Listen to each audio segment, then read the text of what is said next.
Okay, let's talk about how you can stop renting your audience and actually start owning your platform. Imagine this, your account, your whole community, just gone. It's a huge risk for creators.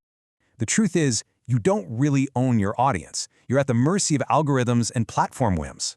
So what's the solution? It's called digital sovereignty, and you get it through Web4. Let's break it down. You basically move from being a renter to an owner. It's that simple. And the biggest difference? It's how you get paid. Let's talk about this platform tax. Yep, a whopping 30%. That's the typical cut Apple or Google takes right off the top.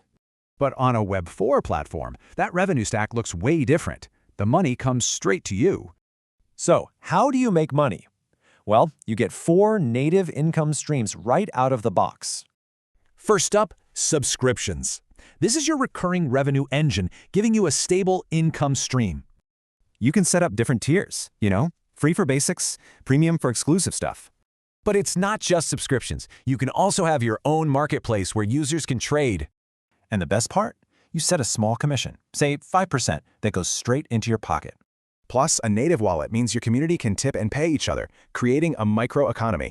And ads? You sell slots directly to sponsors. You keep 100%, no middleman. Okay, this all sounds great. But how do you get everyone to actually move?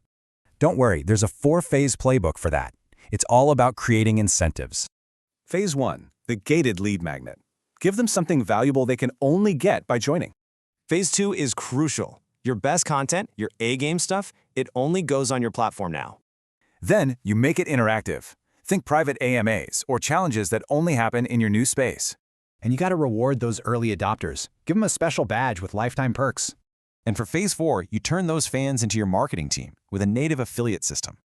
And that's what this is all about, digital sovereignty, true ownership of your community and content. So really, it's not about if you should stop renting. It's about when you're going to start owning.